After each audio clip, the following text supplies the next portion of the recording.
conference is to create a platform for an open and genuine dialogue about the phenomenon of Armenophobia or anti-Armenian sentiment or anti-Armenianism, and of course to raise awareness.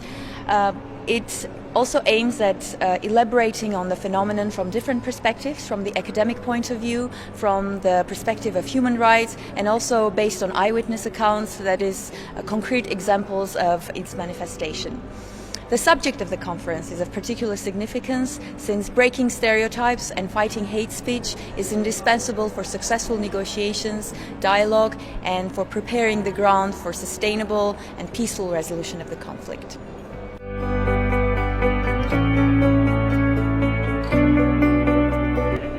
Well, the European Union and the European Parliament can contribute to the fight against Armenophobia by fighting all kinds of hatred in the world, all kinds of xenophobia in the world. As you heard from Mr. Sarakul, the most important issue is this kind of xenophobia, which exists among certain nations.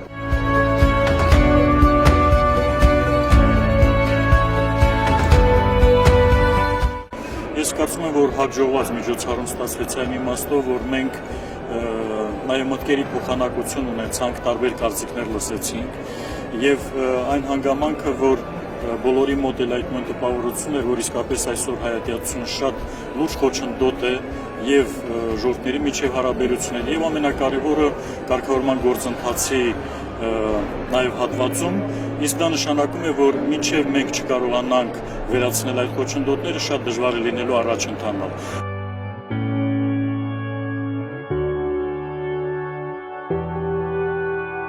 Armenophobia in Turkey, I think this is the Turkish governments are responsible because when I was young it was a forgotten issue. And I grew up with the neighbors, Armenian and Greek or Jew.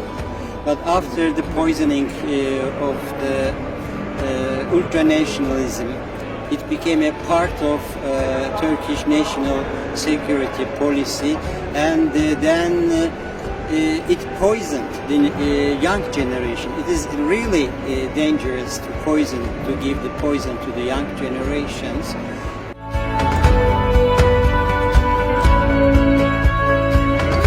Compare the experience of the Jews and the Armenians and the genocide and the Shoah, and also the roots of these two tragedies in a history. So, I mean, maybe this is the way that we should develop our studies in Armenian studies. I mean, to make some to compare these two examples, to compare these experiences of Jews and Armenians, and maybe it will give us some results on this academic level in academia.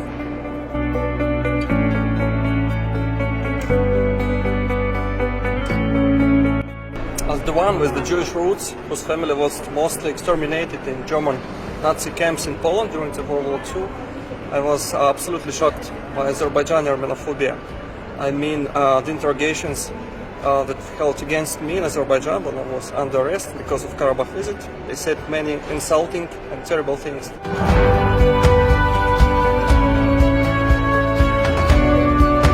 The most important point that came out was the fact that there has to be confidence-building measures implemented before any peace agreement. So without confidence-building measures, it's useless, it's pointless to negotiate. And this conference is a starting point for this, and hopefully some measures will start to be applied in Azerbaijan.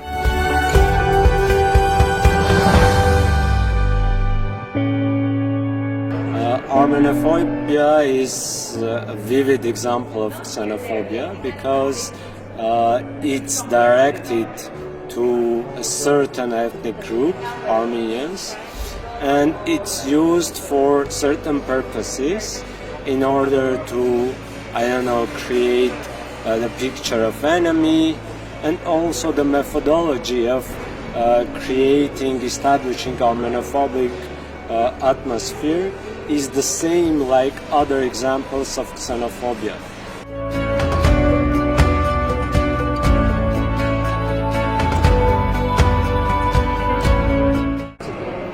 Շատ կարևոր էր Եվրոխորհրդարանեն ներս կազմակերպելը նման ցերնարկ խորհրդաժողով, ուր կարելի պիտի լարսկացնել եվրոպացիները, որոնք ներկա էին նաև այսօր եւ նաև մեր հայրենակիցներ գոյություն ունեցող ադելության քաղաքականության մասին, հատկապես վերջին շրջանին Ալիևի կողմը, որ ատմեկը կտունավորե իր ժողովուրդը եւ անկարելի կդարձնե մոտ առաջիկային կամ հեռավոր առաջիկային, եթե երիտասարդությունն ալտունավորվի ամբողջությամբ, երկու ժողովուրդներուն համերաշխ ապրիլը նույն շրջանին մեջ, որ մենք ստիպված ենք միասին ապրել։